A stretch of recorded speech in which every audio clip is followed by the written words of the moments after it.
Okay, I think I'm going to start off by buying one castle map too, and I don't think there's any weapons we actually need at this point, because we've got everything we might need. Oh, that actually might be good. You know what? Fine.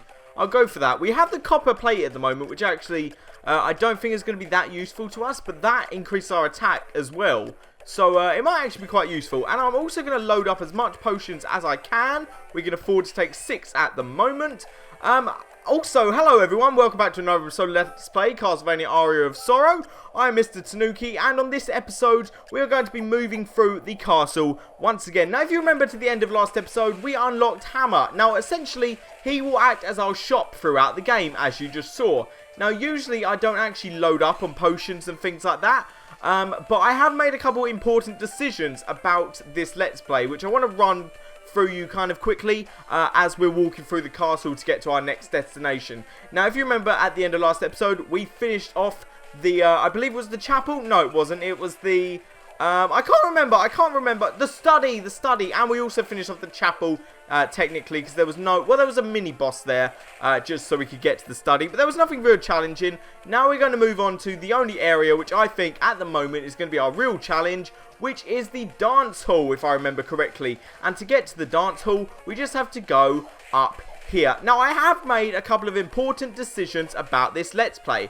First one being, I'm probably going to run this kind of like I did Tak and the Power of Juju. Now, if you watched that series, and I should point out, as I say this, I haven't actually edited the episodes that I've recorded of this series yet. But I am going to do that. Oh, we've got to go up this part. Okay.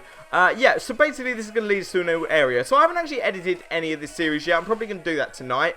Just to give you some context of how far ahead I am. This is actually December 11th at the moment. But what I think I'm going to do with this series is it's just going to be more laid back. It's going to be more just chill out, just kind of having a casual conversation. Because what I figured out is most of the people who watch this series are going to be people who like decently long episodes and Let's Plays.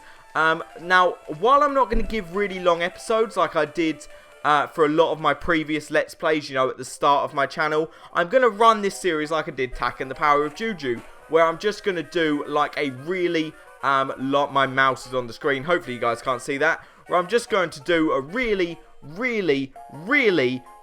long recording session, maybe like an hour, 2 hours, and I'll cut that up accordingly. You know, it could be that I need a, you know, I'll cut it up into the episode starting with a boss or whatever, or I'll end the episode whenever I have a boss. But I think I'll end up doing most of this next area in this recording session, because I realise I'm not really hitting the time constraints that I need to make this series go on time. Because like I said, if you're paying attention, it's actually December 11th at the moment. I want to get this finished hopefully before Christmas. Also, we got a new weapon. I should probably talk about this before we start into it. So I got a couple of skulls, a couple of souls. Now we have a couple that you haven't seen yet, and I'll show those when I get the opportunity to. But the main one I really want to show is the axe armor, because you remember him as the big enemy. His one actually does a lot of damage, and the thing is, it's really good for enemies that are like close together, and I know for a fact that in this area we are going to have a lot of that. So essentially it's very helpful for this entire area. Now, I know that there's a save part up here, which we are going to get to. I think it's either through this door or... No, it's not. That leads us to the thing. So, yeah, there is a save part. I should also mention, I have leveled up quite a bit, because I am going to be doing some bosses. Now, the first boss that we're doing is not difficult at all. I'm actually going to switch back to the winged skeleton from now on. The first boss we're doing isn't going to be that difficult at all. But the next boss we do, you know, I don't know how much we're going to level up because I'm not going to do much grinding. But I know that it can be decently challenging and I might struggle with it. That's also the reason why I got potions, because I really, although I'm not like certain that I'm going to struggle with it, I really don't want to like waste your time having to do loads of jump cuts in boss battles, because that would just be really annoying. I think rather than doing jump cuts or anything. Also, is that a statue of death? Because we do face death, actually, in this game at some point. That's a spoiler alert. Sorry about that. Oh, wait. I want that. That's 50. Okay. Nothing in here. That's where we were. I think, actually, I might have gone the wrong way, and we actually have to go down in the previous room. Actually, I think that might be exactly correct. These Quetzalcoatls don't actually give us much. We've got 2200 experience left to get. These are interesting, actually. These are killer dolls. Now, in the future, we get lightning dolls, which are essentially like lightning-infused versions of those. And their soul, honestly, is one of the most helpful. Here's the Nemesis, which I've actually had so much trouble with in the past. Actually, yeah, no. We are in a good position because this is where the warp room is. Okay, so you've seen how warp rooms work. We can essentially go to any part of this. It kind of forms like a nice little isosceles triangle, I suppose. Come on, can I get you? If you haven't figured out the gimmick of Nemesis, you essentially have to attack the blade. Attacking the spirit will do no damage at all, and I think there should be a thing down here. I'm almost certain that there is a thing down here. There are a lot of enemies in this area that do require us to a lot of them are going to be in a row, which is why that axe armor power is so useful to us. But I really want to get the trainee witch, because their soul is honestly my favorite up until we get an evolved form of it. So I really want to get that as soon as possible, hopefully before we go to one of the bosses. I am going to start picking up potions in between episodes, because I think they can be very useful. But yeah, like I said, guys, just to summarise, I know this subject was ages ago, and I'm really bad at keeping a topic going, because I always change the subject. But I just want to point out, yeah, like I said, this series is more suited for people who enjoy this type of stuff and just enjoy like casual conversation. If you want something better, please, I honestly do recommend Tak and the Power of Juju, not just because it's my series, but there we go, the Creaking Skull, pretty easy to defeat, and that is exactly what I said about enemies that were bosses at one point actually coming back and being pretty inferior to us. Okay, with this guy, all we've got to do is backdash. His two main attacks, he's got one where he'll just like kick some stones and stuff up in the air, and if they hit us they can do a tiny bit of damage, but I don't think they do that much. The winged skeletons, actually, I think they give us 3 XP each, and they're infinitely spawning, and they only take 1 hit to kill. So if you've got the opportunity, I do highly recommend farming those, because we've gained quite a lot of XP while we've been here, and it helps that the killer dolls actually give us quite a lot. That should be the last hit. There we go, and we got the soul. Why do we have the soul, actually? Because that's kind of confusing, because we haven't actually like got the soul yet. We usually get that little cutscene when we get the soul, and actually I think I saw the soul in our inventory, I guess you could call it that. Now, the interesting thing about this part is it actually doesn't lead to anything. Did I just see, like... No, it might have been... I thought I saw, like, the cracks of the... You know, if you may have noticed, when you hit a wall, you sometimes get, like, cracks and little bricks and stuff falling off. I thought I'd seen that on the stairs, but I guess it was just the enemy dying. I know that we don't actually get anything good here. We do just get some money, but I feel like it's probably going to be a very good idea to collect it, just because we do need to get loads of potions. Combat knife, and we apparently have 2 of them. We must have collected one earlier that I didn't notice. These are actually very, very powerful. They're not that good, to be completely honest, in terms of range, as you can see, but they are extremely fast. Look, his hand's even blurred when we're using it. So, you know, they're very fast, so they kind of do make up for themselves. A lot of the enemies in this area are kind of close proximity, so we've got our magic, basically, to make sure that they don't get too close to us. But for the most part, we're going to be using the combat knife from here on out. And actually, we're quite close to the next boss, who is actually, once again, an enemy that we can get later in the game as like a normal enemy, as opposed to a boss. And this should be the last hit. There we go. See, these are actually like so easy to kill once you know how to do it and you've got good weapons. This one actually kind of scared me for a second, I'm not going to lie. I don't know why, because we fought it loads of times, but I've completely forgot that the creaking skull was even in the room. See, this is what I said about having a good example of like a soul that just like runs through it. The cat from the trainee witch soul is actually very, very useful for areas like that, and indeed so is the axe armor soul. But I honestly don't like the appearance of the axe armor. Not the appearance, but like it just takes up too much magic, honestly, for me to justify using it a lot.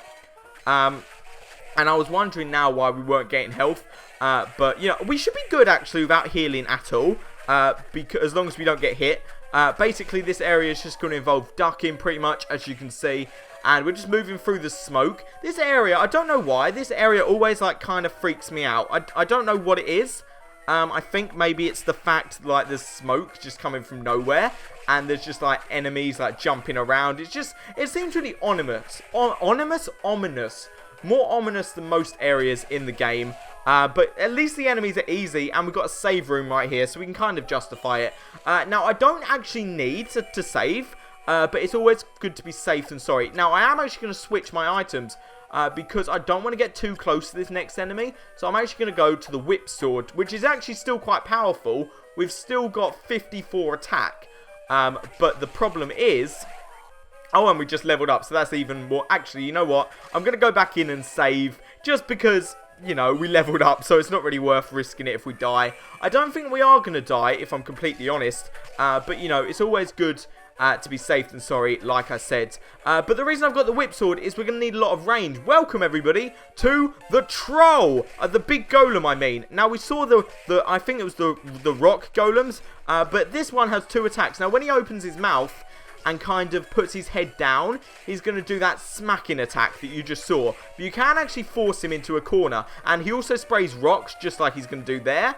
Which I think go to... I don't know, but I've kind of figured out... I'm not sure what the official measurement of this is. But I figured out the rocks tend to spray...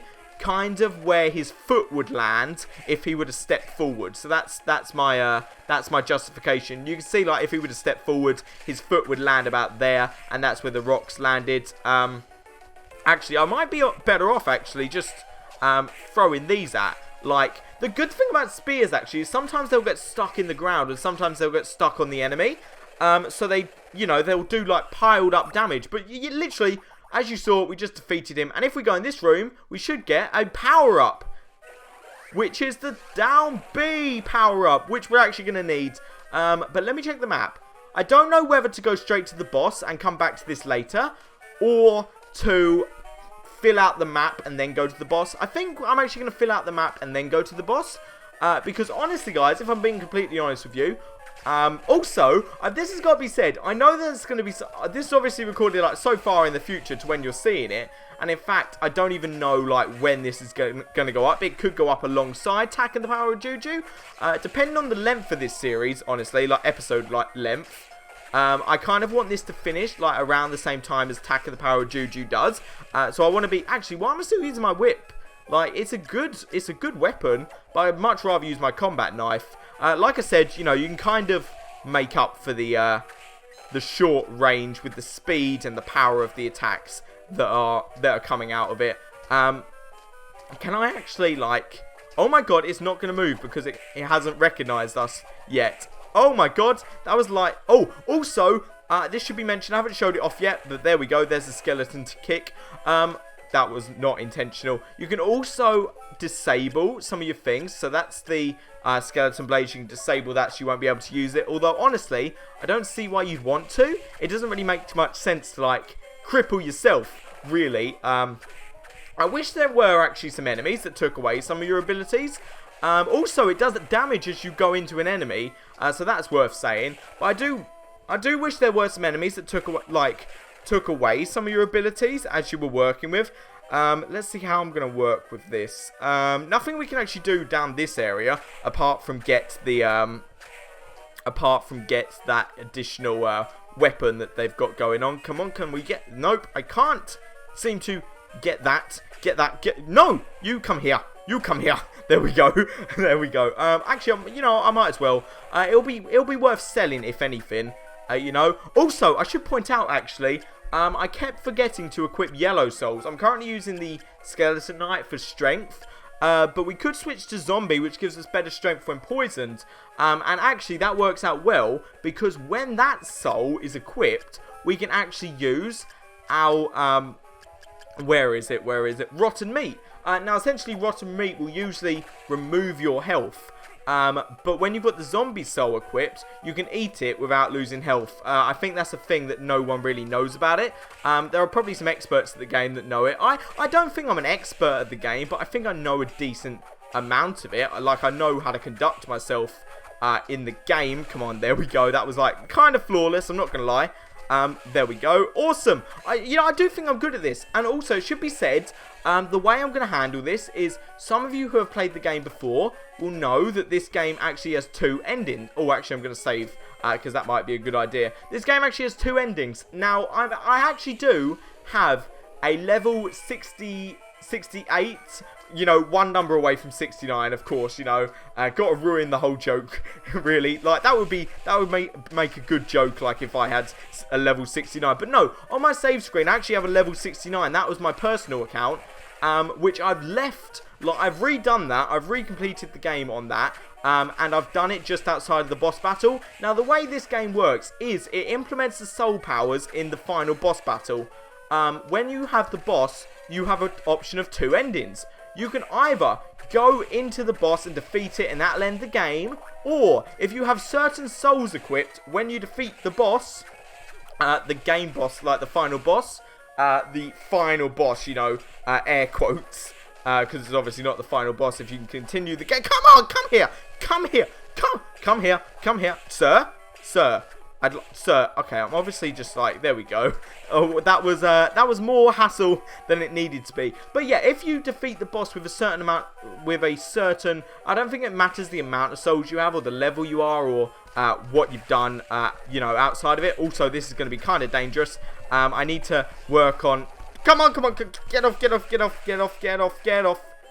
Okay, okay, come here. There we go. That's actually a really good grinding area. Now, there is a soul you can get later in the game, which basically will just completely destroy those in one use. Also, I hate that turn into stone ability. You've got to be quick. To get out of turn into stone, you just have to, like, wiggle the thing. If we go this way, that leads us to where no, we weren't here, were we? I kind of do want the killer waiter, the skeleton waiter soul. We got $100. That's kind of insane. Something I haven't showed off with these guys, you can actually get on their backs. That's actually how you're intended to get up here. I think, actually, rather than using the combat knife, I'm actually going to go back to the broadsword.